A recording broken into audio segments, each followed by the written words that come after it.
Hey everybody, how's it going?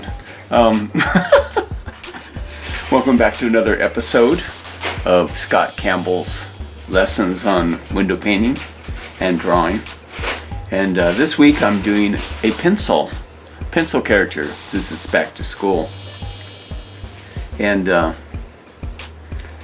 this character I love. I use him a lot.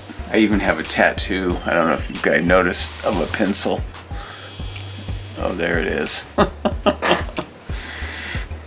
Anyway, I just go ahead and I think here I'm just using I don't know if this is a blue Col-Erase pencil or what this is. Actually, I don't think it's that either. Let me see what it is. Just a second. I'm gonna go down here. I just dropped it. Where'd it go? Okay. Actually, this is it right here. It is a Albrecht Dürer Faber-Castell, Germany. That's what that is. And doesn't have an eraser on it. It's not really super good for erasing, but I don't erase much on this stuff anyway because I'm just getting in the main thing. And like I said before, it's not a finished sketch. Oh, and then the lines I put down, I put a line in the middle and then the two lines on the side, so it has 4 sections running down the pencil. And then I use that as a guide, kind of. This is sort of a Hanna-Barbera looking character. Looks like Fred Flintstone almost. And it's pretty fast, pretty easy to sketch. And I guess you could put legs on them too, but I don't usually do that, and sometimes I just leave them like this without arms. But here I'm going to go ahead and put arms on them.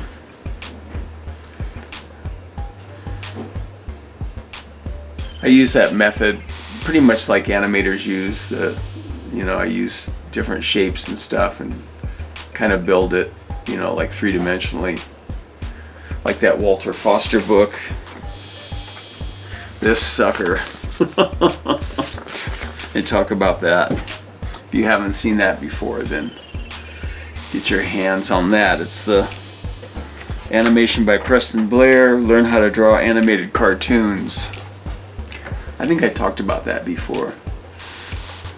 So I'm doing his hands, and here I kind of put the line in, and I made his arm a little bit too low. I kind of go across, and I ended up making the top of that the bottom of it. It fits better.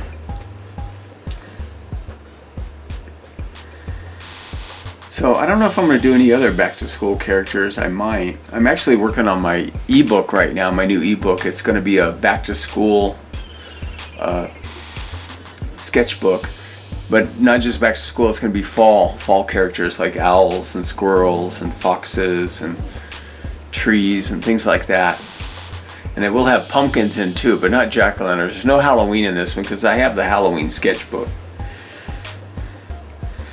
So I'm almost done with this guy. You can also make him, instead of just having a jiggly line at the bottom, you can have him saying, something, or words going across, like back to school, like he's writing it in cursive or something. And then I'm doing some motion lines here.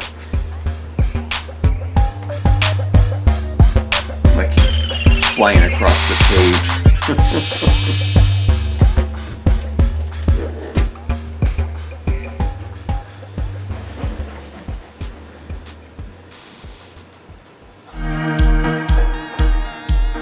So as usual, I get out my roller, my 4-inch roller. It's a lint-free, I think it's a Worcester brand. People that are new to the channel probably wouldn't know that information. But if you've seen my videos, you know I've gone over that before. And the lines, the vertical lines, I make them kind of bent. It just gives it more flair, kind of more animated, instead of like getting a ruler out or snapping a chalk line and making perfectly straight lines. I try to make my stuff more animated by having different curves and stuff. And it's, it's subtle how it comes down, but it does help. So I went ahead and drew the face out in the wet paint. Now I'm just doing the second coat. And then I've got my little jar of yellow. I got this at Lowe's, and it was like, I think $3 or $4 for a little tiny container. I'll probably buy a quart next time because I went through all my white and all through my yellow. So next time, for next week's video, I'm going to have to pick up some more yellow paint. But I'm just laying it in. But this is, they actually had the Sherwin-Williams color, the one I use, Confident Yellow, which is pretty cool. And here what I'm doing too is I'm kind of laying it in thick because I don't want to do a second coat. Like on some colors, sometimes you do a second coat, sometimes you don't. It's all just depends on the color, especially like grays and stuff that have a lot of white in them, and like light blue and stuff like that. You can get away with one coat. Yellow, usually you can't always do that, but like I said, I'm laying it in really thick.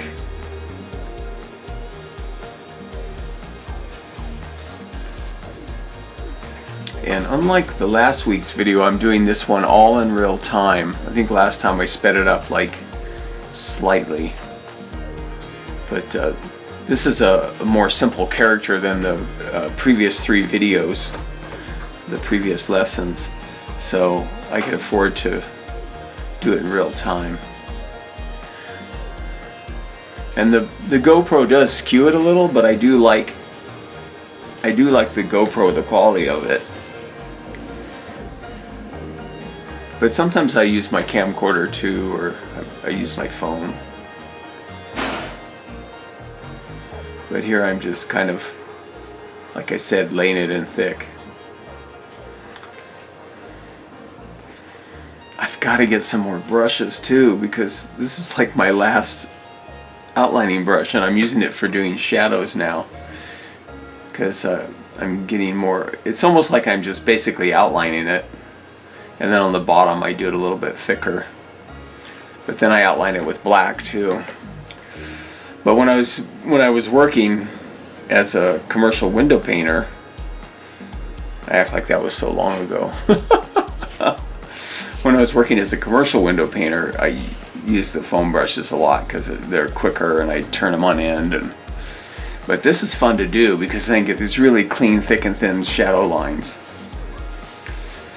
Of course, I don't have to do any highlights on the white, which is nice. That's why I like doing snowman. So I'm just working on his hands and arms, and I'm trying to get really close in so you can kind of get the feel of what I'm doing and how I'm working the brush. But yeah, it's really a bummer because Utrecht used to have these brushes. Now I did replace my flats that I use for outlining thicker things and also for lettering. I got the MAC 162 brushes, and I use all 4 of them. And I need to order some more of those. But the smaller brush, I did try to order something from MAC that I thought would be good. One of my problems is that I'm plant-based, so I don't buy any, hair brushes. So I'm more limited. I have to go for synthetic brushes, and that's what this is. And the MAC 162 are synthetic brushes. It's golden Taklon, and I can use those for outlining too, especially if I'm doing big stuff. And you'll see me using it here too. But the smaller brush, what I was about to say is the smaller brush is the one, I guess they're like chisel tips. Or like kind of, I guess they call them like riggers, or riggers have more of a point to them. But I did find a MAC brush that I wanted to order that was synthetic. It was called a Mac Meyer mop, and it had that chisel tip on it, and then it said out of stock. So I don't know if they discontinued it, but yeah, they discontinued the Utrecht brushes. I bought some of them, but so here now this is the MAC 162. Oh no, this is just a foam brush, just a 4-inch foam. And I think here this time I only do 1 coat. But yeah, that's a 2-inch foam brush, which I'm good at using those. Great for blocking in local color and stuff.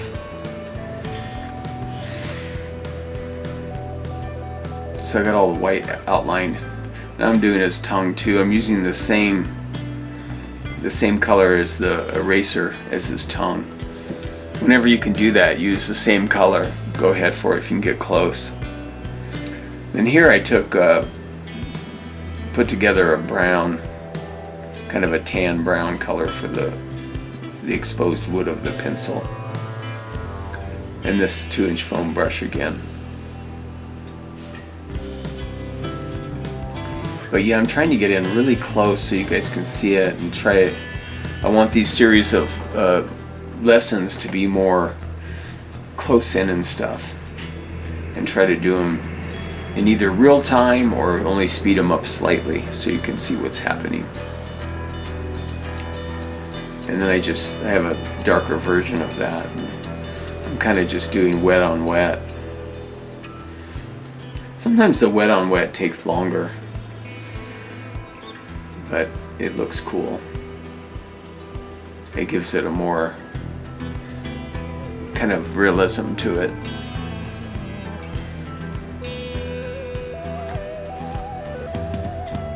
And sometimes when I do wet on wet, I kind of just daub it, because sometimes if you do strokes and you try to blend it, it'll pick up on it.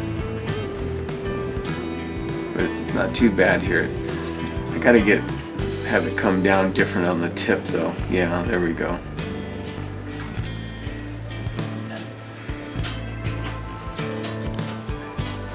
This is a mist tin I got at Lowe's. It was $1.25, and it's perfect for the metal band on top of the eraser. And this one does cover in one coat. And again, I'm just using the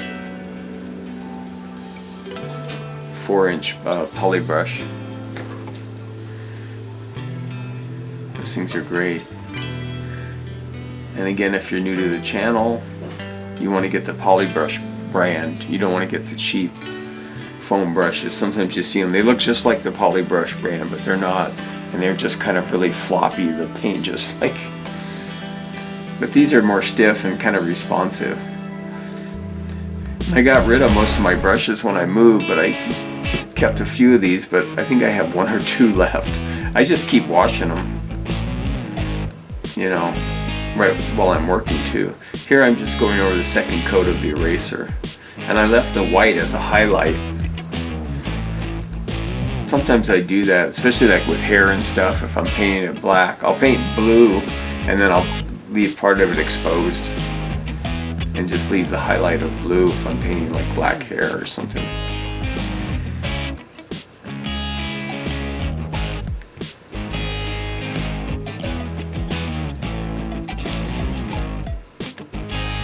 And then here I've got I'm kind of doing a dry brush sort of effect. I don't know if that pink was still wet. It might have still been wet. So it's kind of a dry brush, but also kind of a wet on wet. But not completely wet on wet, because I'm not blending the local color with the shadow color.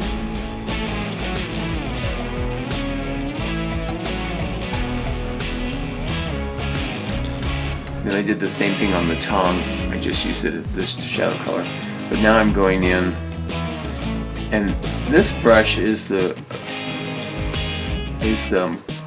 Colt Bowden brush. He gave me some brushes. They're called Flying Squirrel. And it works pretty good for doing highlights and shadows and outlining and stuff.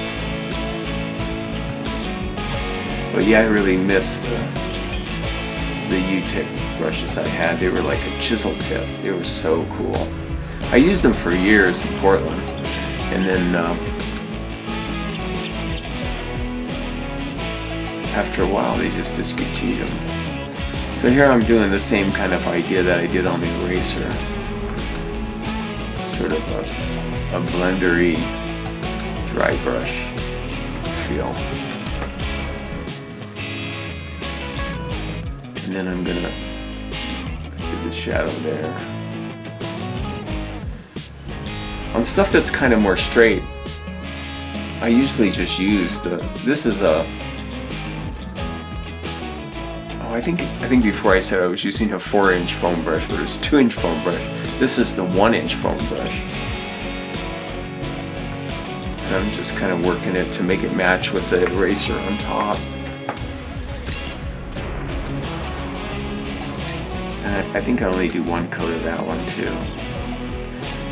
It's always different. Sometimes you do 1 coat, you do 2 coats. Depends on the colors. Depends on everything. You might want to put it on really thick so you don't need to do a 2nd coat.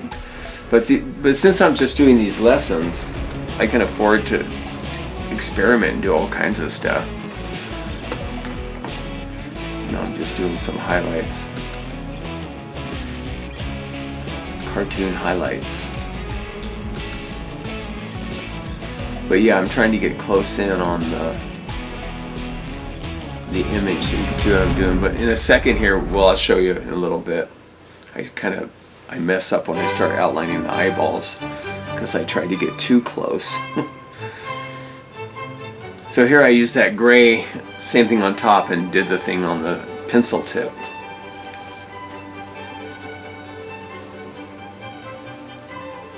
And here I'm just using the orange. It's so fun to be able to just take my time and use these brushes to do the shadow colors and the outlining. It makes it a lot nicer.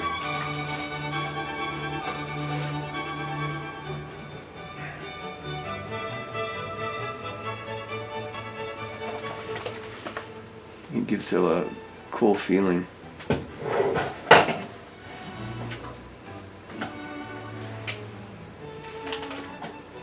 You can see my pencil tattoo.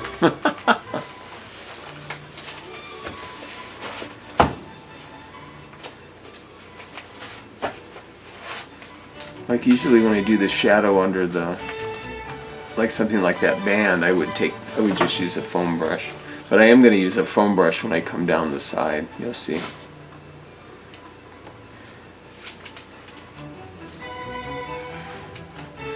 And I think I needed more paint in it too. It's kind of really thin.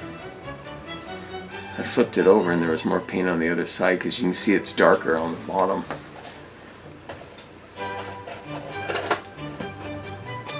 But then the bottom I made it too thick, so I think I come back with yellow to try to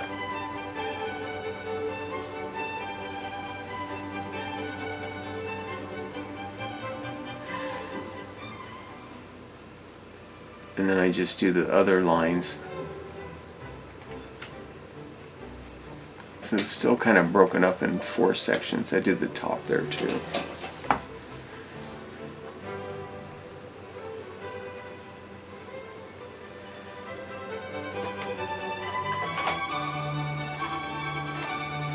Yeah, that line on the left side is kind of weird. So I'm trying to clean it up with the yellow. The only one that I would ever notice would probably be me. In cartoon land, people they don't care or notice the stuff like that usually. But I don't know if you noticed on the eyes, I did go back in with some white because it's like there was too much blue.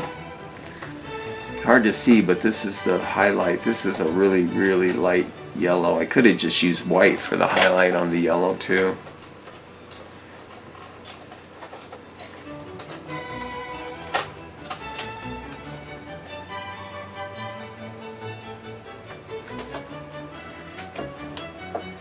Yeah, I gotta get it set up so I can get in closer too. Like,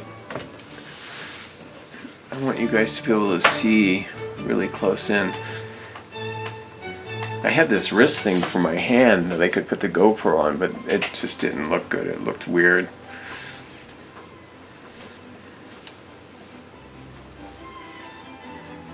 But also you can see how it skews the picture. Like the pencil tip is all squashed. Okay, this is where I screw up. I'm trying to do the eye, and because I'm thinking I want them to really see close, but I can't fit my hand in there.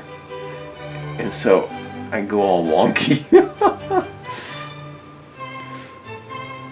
I mean, usually it's really smooth and it's round.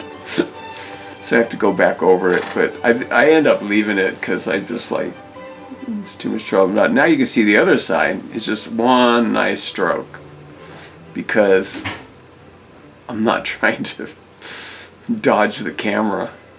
Because when I did the other side, the camera was like just right there, and I was like hitting it. So I kind of screwed up his eyes a little. Oh well.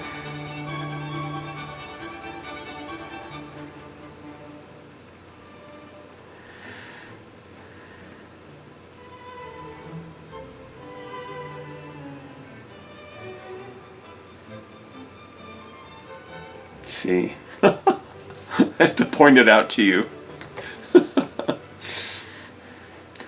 But from a distance it should be fine. And then now I'm back to just doing clean, thick and thin lines, just one stroke, because the camera is backed off.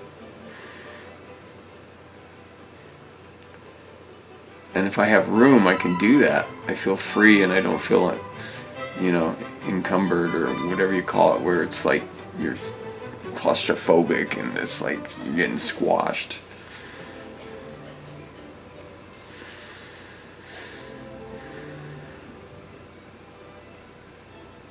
I'm moving the camera down because I'm going to work on the tongue now.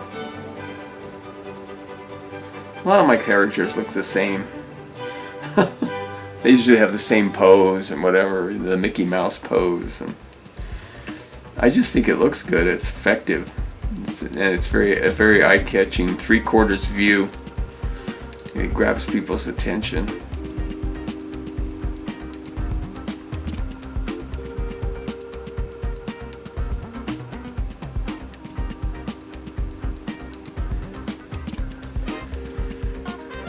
But yeah, this guy's pretty simple, but he is effective.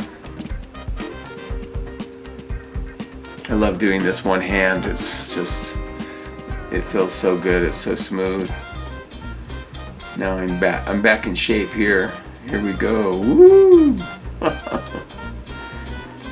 I'm always on that quest to get the, you know, clean lines, and I love that 40s looking cartoony stuff, or Disney-esque,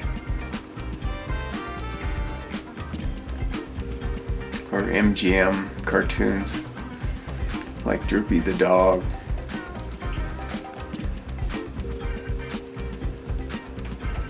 Or that squirrel, what's his name? Screwball Squirrel.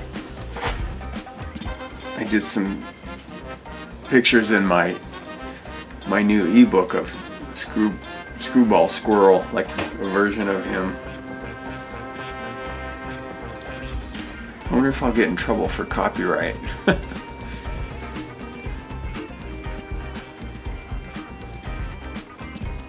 You just got to get into the flow.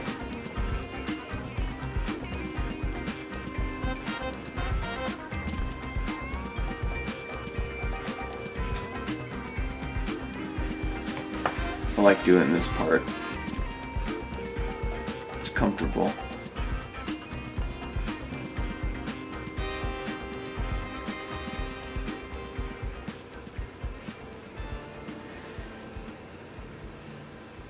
So even though the blue is outlined all the way around and the black does cover up part of it, like right there, it still looks good. I still like doing it.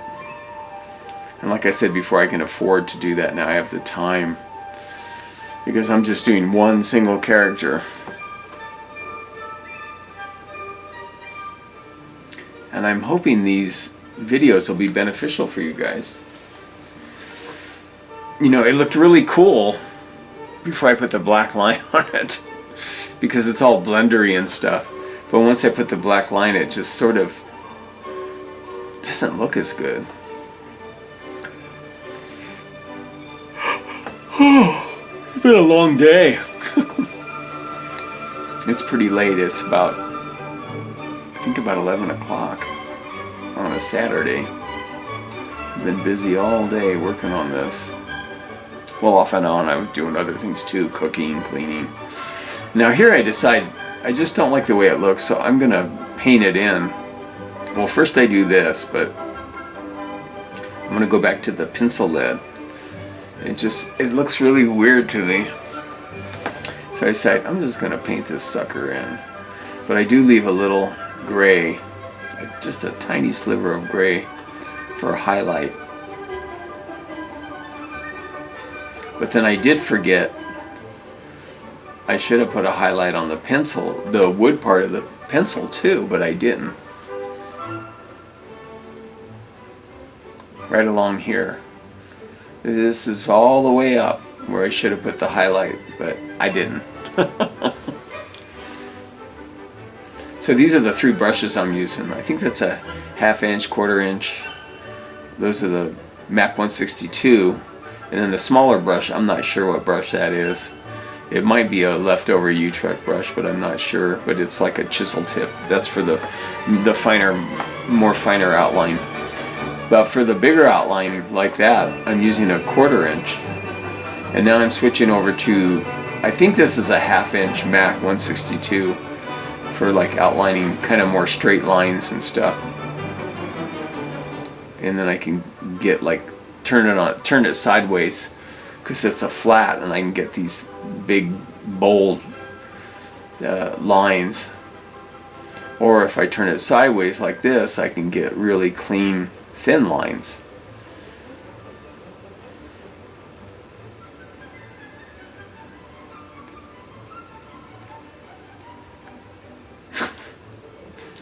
How do you like my camera work? So you can see I'm going flat along the top. I'm going to go flat on the top and flat on the side, like just on the end. See how clean that is? Nice clean thin edge, and then I pull it flat. I just pull it down. It goes from thin on top, and then I pull it down to flat on the side, and it just gives it a lot more flair. It looks better.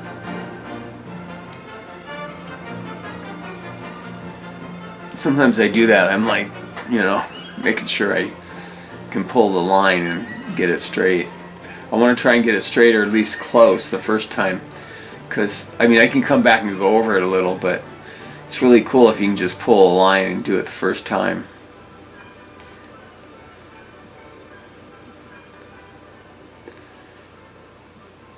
I think if I studied pinstriping, I'd probably be pretty good at it after a while. Probably could learn in about a year or 2. I wouldn't be the best at it, but I could learn to do it because I do have some control with my hands pulling lines. There's a little bit of yellow sliver on the left side. In the left side, I think later on I scratched that off. But we're almost finished. I think I went back to the 1/4 inch brush. And then now I'm going, yeah, this is the like the chisel tip, I don't know what they call them, riggers, or I always forget.